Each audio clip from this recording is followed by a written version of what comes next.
মেয়েদের জন্য ড্যান্স করা যায়, কি মেয়েদের জন্য ড্যান্স করা যায়। হুজুর সত্যি নাকি?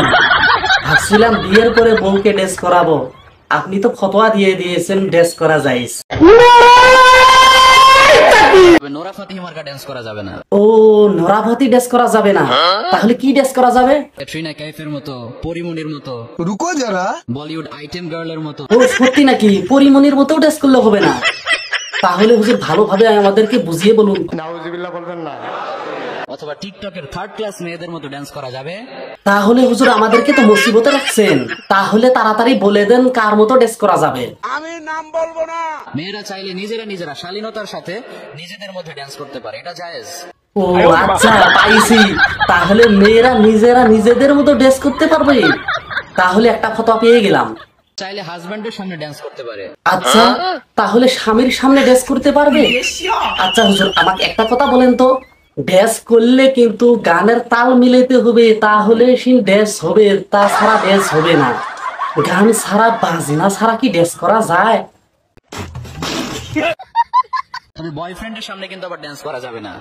ও আচ্ছা, তাহলে বয়ফ্রেন্ডের সামনে ড্যান্স করা যাবে না? হুজুর এগুলো কি ফতোয়া দিতেছেন? আচ্ছা হুজুর, তাহলে কি ছেলে একসঙ্গে ড্যান্স করতে পারবে? কারণ তোমার এই দেহটা কি পরপুরুষকে দেখানো যাবে? হুজুর এটা কি বললেন? মেয়েদেরকে ড্যান্স করার ফতোয়া দিয়ে দিলেন, আর ছেলেদেরকে তো বিপদে ফেলাই দিলেন।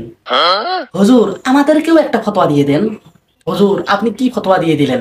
এই ফতোয়া দিয়ে তো আমাদেরকে বিপদে ফেলাই দিলেন। আমাদেরকে কিছু একটা সান্ত্বনা তো দিবেন। আর আমাদেরকে যদি সান্ত্বনা দিতে না পারেন, তাহলে আপনি কিসের মুক্তিবাস করেছেন? ঠিক বলেছেন। So my sisters, be careful. তোমার এই বডিটাকে তুমি প্রোডাক্টে পরিণত করো না। প্রিয় দর্শক, এই কবি আজহারী সাহেব, তিনার কিন্তু একটা ধান্দা, তিনি ভাইরাল হওয়ার জন্য এই সব কথাগুলো বলেন। প্রিয় দর্শক, এমনি কিন্তু বেপরদা বাড়িয়ে যেতেছে, আর যদি এই রকম ভাবে ফতোয়া দিয়ে দেয় তাহলে কি হবে? প্রিয় দর্শক, আমি কবি আজহারী সাহেব শুধু একটা কথাই বলতে চাইতেছি, আপনার যদি ভাইরাল হওয়ায় মকসুদ থাকে তাহলে আপনি ভালো ভালো কাজগুলো করেন। আপনি কেন সমাজে বিভ্রান্তি ছড়ান? আপনার জন্য জাতি মুসিবতে পড়ে থাকে। প্রিয় দর্শক, এদের কারণে ইসলামের বহুত ক্ষতি হয়ে যেতেছে। দর্শক, আপনাদের মূল্যবান মতামত কমেন্ট করে জানাবেন। আসসালামু আলাইকুম ওয়া রাহমাতুল্লাহি ওয়া বারাকাতুহু।